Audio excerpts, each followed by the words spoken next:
Belum lama ini seorang guru muda bernama Husin Ali Rafsanjani membagikan curhatannya yang memilih mengundurkan diri dari ASN di Kabupaten Pangandaran, Jawa Barat. Dirinya mengundurkan diri pasca membeberkan dugaan pungli yang terjadi di lingkungan Pemkab Pangandaran. Gara-gara Husin berani melaporkan dugaan pungli tersebut, ia malah mendapat intimidasi hingga dia pun mengundurkan diri sebagai ASN. Curhatannya tersebut dibagikan olehnya lewat akun Husin_R di Instagram, pada Senin, 8 Mei 2023, dengan video yang berdurasi 5 menit 31 detik. Husin menjelaskan secara detailnya, alasan ia berani mengundurkan diri sebagai tenaga guru. Assalamualaikum warahmatullahi wabarakatuh, saya Husin. Saya minta maaf kalau memang jadi perhatian banyak orang.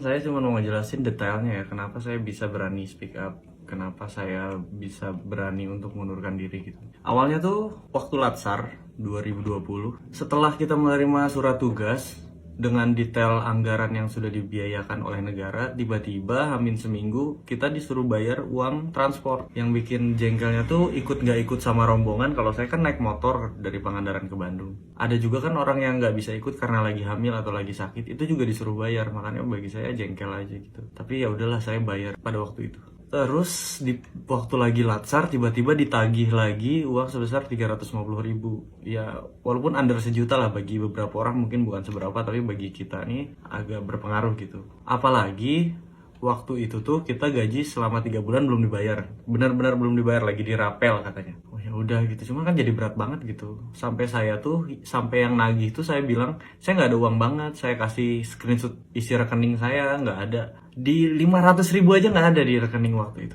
Jadi saya lapor aja di lapor.go.id, saya kasih cantumannya, saya kasih screenshotan penagihannya, saya kasih bukti transfernya di situ dengan kata-kata yang baik, dengan kata-kata yang saya pikirkan bersama teman-teman saya. Nggak lama dari laporan saya kirim, tiba-tiba dicari siapa yang lapor, karena banyak yang dituding. Kasihan, saya nggak mau ngerugiin orang, saya ngaku aja bahwa itu saya ngelapor. Dari situ ditelepon untuk menghadap ke kantor BKPSDM Pangandaran di Jalan Parigi. Itu tuh wah, suasananya kayak gimana ya, HP disuruh ditaruh di depan, terus suasana nggak enak lah. Saya dikepung 12 orang, saya di tengah dilingkarin gitu. Terus ditanya-tanya kan, kenapa ngelapor. Saya bilang, ya karena saya keberatan, saya nggak bisa bayar uang yang saya nggak tahu ini uang untuk apa, urgensinya apa gitu. Terus mereka beralibi bahwa sebenarnya uangnya ada, cuman direfocusing untuk COVID. Tapi ini maaf ya, kan saya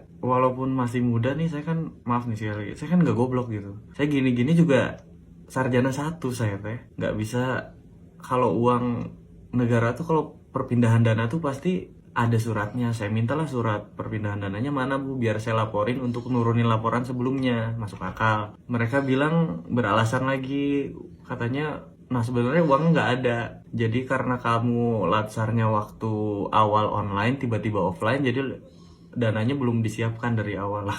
Jadi berbeda sama argumen sebelumnya.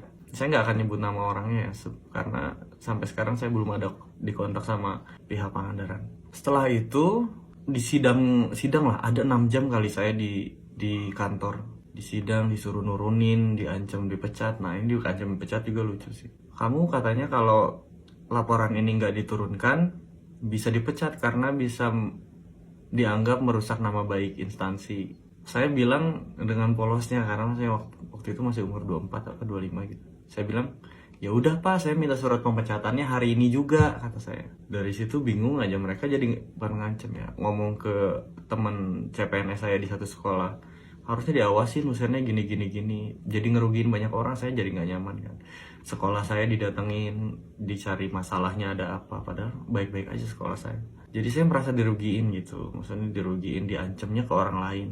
Saya nggak bisa tuh, kalau ngancam ke saya nggak masalah, cuman kalau ngancam ke orang lain itu berat lah bagi saya. Dari situ dipanggil lagi minggu depannya lagi untuk nurunin laporan. Ya udahlah, saya capek karena banyak yang dirugiin. Saya nurunin laporan sampai bulan Maret 2022. Itu tuh ada kasus lagi di instansi itu. Katanya ada CPNS yang ngambil uang kas. Tapi kok proses persidangannya nggak kayak saya gitu. Saya di sidang kayak saya tuh koruptor gitu, kayak saya tuh pembunuh gitu. Segitunya lah pokoknya, saya nggak bisa nerangin secara detail ya. Tapi kok yang jelas-jelas ngambil uang kas ini nggak ada sidang kayak saya, nggak ada rame-rame kayak saya. Saya tuh dulu ya, waktu saya ngelaporin, saya tuh dibilang di grup kabupaten itu kalau Husein nggak nurun laporan, SK satu kabupaten nggak akan turun.